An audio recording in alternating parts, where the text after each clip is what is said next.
Welcome టీజీపై speed news. Israel మరియు Hezbollah మధ్య యుద్ధం తీవ్ర స్థాయికి చేరుకుంది. దక్షిణ లెబనాన్లోని బింట్ జబైల్ పట్టణాన్ని ఇజ్రాయెల్ సైన్యం పూర్తిగా తన నియంత్రణలోకి తీసుకుంది. ఈ ప్రాంతం హిజ్బుల్లాకు వ్యూహాత్మకంగా, మానసికంగా ఎంతో కీలకమైన కేంద్రంగా భావిస్తున్నారు. యుద్ధ విమానాలు, హెలికాప్టర్లు, ట్యాంకులతో ఇజ్రాయెల్ బలగాలు భారీ దాడులు కొనసాగిస్తున్నాయి. హిజ్బుల్లా స్థావరాలపై బుల్డోజర్లతో ముందుకు సాగుతూ భూభాగాన్ని స్వాధీనం చేసుకుంటున్నాయి. మరోవైపు హిజ్బుల్లా ఫైటర్లు కూడా ప్రతిఘటిస్తూ ప్రాణాలకు తెగించి పోరాడుతున్నారు. సరిహద్దు ప్రాంతం మొత్తం కాల్పుల శబ్దాలతో దద్దరిల్లుతోంది. యుద్ధ పరిస్థితులు మరింత ఉద్రిక్తంగా మారాయి.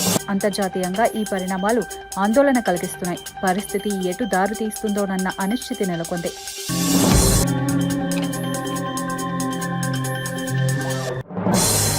టాలీవుడ్ నటి సంయుక్త మీనన్ తిరుమల శ్రీవారిని దర్శించుకున్నారు. తెల్లవారుజామున జరిగే పవిత్రమైన తోమాల సేవలో పాల్గొని భక్తి చాటుకున్నారు. సాంప్రదాయ పట్టు వస్త్రాల్లో ఆలయానికి వచ్చిన ఆమెకు టీటీడీ అధికారులు ప్రత్యేక దర్శన ఏర్పాట్లు చేశారు.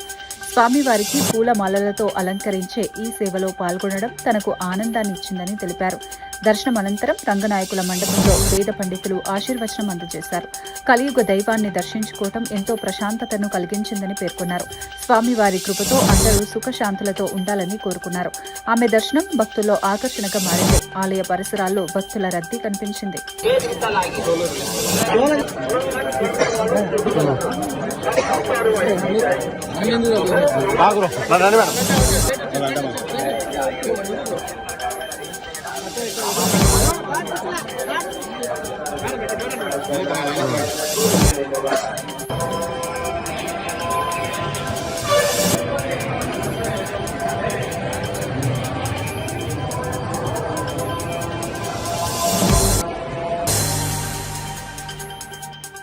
అంగన్వాడీ టీచర్లకు ఫోన్ల పంపిణీపై వస్తున్న ఆరోపణలను మహిళా కార్పొరేషన్ చైర్మన్ శోభారాణి ఖండించారు. బీఆర్ఎస్ చేస్తున్న ఆరోపణలు పూర్తిగా అవాస్తవమని స్పష్టం చేశారు. కేంద్రం నిర్ణయించిన ధర కంటే తక్కువకే పారదర్శకంగా ఫోన్లు కొనుగోలు చేస్తామని తెలిపారు. గత 10 ఏళ్లలో జరిగిన కొనుగోళ్లపై విచారణకు సిద్ధమా అని ప్రతిపక్షాన్ని సవాల్ చేశారు. సోషల్ మీడియాలో అసత్య ప్రచారం మానుకోవాలని హితవు పలికారు. ప్రభుత్వంపై నమ్మకం దెబ్బతీయడమే లక్ష్యంగా ఈ ప్రచారం జరుగుతోందని అన్నారు. సంక్షేమ పథకాల అమలులో ప్రభుత్వం పారదర్శకత పాటిస్తోందని వివరించారు. ఈ అంశంపై రాజకీయంగా చర్చ కొనసాగుతోంది. ప్రజలు నిజాలను గుర్తించాలని కోరారు. మహిళలకు మేలు జరిగే విధంగా రాబోయే రోజులలో సమాజాన్ని మరింత స్ట్రెంథెన్ చేసే విధంగా దాంట్లో భాగంగా సమాజంలో ప్రధాన పాత్ర పోషిస్తున్నటువంటి విద్యాలయాలను మరింత స్ట్రెంథెన్ చేసే విధంగా గౌరవ ముఖ్యమంత్రి గారు ప్రయత్నాలు చేస్తూ ఉన్నారు.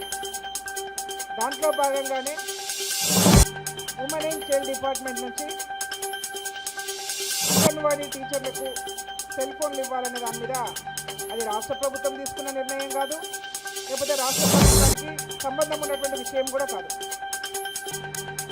కేంద్ర ప్రభుత్వం తీసుకున్నటువంటి నిర్ణయం. ఇక్కడ ఉన్నటువంటి డిపార్ట్మెంటు, ఇక్కడ ఉన్నటువంటి మా మంత్రి గారు, గౌరవ మంత్రి వారు సీతక్క గారు కంపల్సరీ ఇంప్లిమెంటేషన్ చేయాల్సిందే. ఎవరైనా చేయాల్సిందే. అది గతంలో కూడా చూసినాం. గతంలో కూడా తెలంగాణ రాష్ట్ర సమితి ప్రభుత్వం ఉన్నప్పుడు నాటి మంత్రి గారు సత్యవతి రాథోడ్ గారు కూడా కేంద్ర ప్రభుత్వం తీసుకున్న నిర్ణయాలను రాష్ట్రంలో అంగన్వాడీ టీచర్లకు సంబంధించి కావచ్చు, అంగన్వాడీ పిల్లలకు సంబంధించి కావచ్చు, ఆ రోజు వారు కూడా ఇంప్లిమెంటేషన్ చేసే ప్రయత్నం చేసిరని మేము అనుకుంటా ఉన్నాం. చేయకపోతే వాళ్ళ కర్తవ్యం. ఖమ్మంలో కాంగ్రెస్ సిటీ కమిటీ ఘనంగా ప్రమాణ స్వీకారం చేసింది. ఈ కార్యక్రమానికి డిప్యూటీ సీఎం బట్టి విక్రమార్క, మంత్రి పొంగులేటి, పీసీసీ చీఫ్ మహేష్ కుమార్ గౌడ్ హాజరయ్యారు. కేంద్ర ప్రభుత్వం రాజ్యాంగ మార్పులకు కుట్ర చేస్తోందని మహేష్ కుమార్ గౌడ్ ఆరోపించారు. పార్టీ కార్యకర్తలకు తగిన గౌరవం కల్పిస్తామని నేతలు తెలిపారు. ప్రభుత్వ సంక్షేమ పథకాలను ప్రజలకు చేరవేయాలని పిలుపునిచ్చారు. ప్రతి కార్యకర్త పార్టీ బలోపేతానికి కృషి చేయాలని సూచించారు. ఖమ్మంలో కాంగ్రెస్ బలం మరింత పెరుగుతుందని ధీమా వ్యక్తం చేశారు. ఈ సమావేశం రాజకీయంగా ప్రాధాన్యత సంతరించుకుంది. కార్యకర్తల్లో ఉత్సాహం కనిపించింది. వారికి అనుకూలమైనటువంటి మనువాద రాజ్యాంగాన్ని తీసుకురావాలని కుటిల ప్రయత్నం చేస్తున్న సందర్భంలో ఈ దేశంలో ఉన్నటువంటి పౌరులందరూ ముఖ్యంగా కాంగ్రెస్ శ్రేణులు దాన్ని ప్రతిఘటించడం తప్ప లేకుంటే రాజ్యాంగాన్ని కూడా మార్చుకోవాలని చూస్తున్నట్టు తరుణం. పేదవాను గోడుపడ్డది కేంద్రం. శ్రీ పొంగులేటి శ్రీనివాస్ రెడ్డి ఖమ్మం జిల్లాలో young India integrated residential school కు శంకుస్థాపన చేశారు. 200 కోట్ల వ్యయంతో 22 ఎకరాల్లో ఈ పాఠశాలను నిర్మించనున్నారు. ఎస్సీ, ఎస్టీ, బీసీ, మైనారిటీ విద్యార్థులు కలిసి చదివేలా ఈ ప్రాజెక్టు రూపొందించారు. ప్రతి నియోజకవర్గంలో ఇలాంటి పాఠశాలలు ఏర్పాటు చేయడం ప్రభుత్వ లక్ష్యమని తెలిపారు.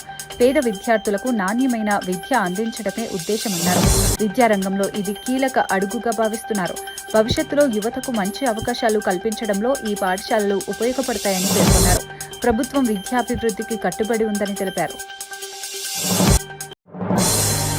వైరా నియోజకవర్గంలో ఎమ్మెల్యే రామ్దాస్ నాయక్ పలు సంక్షేమ పథకాలను పంపిణీ చేశారు.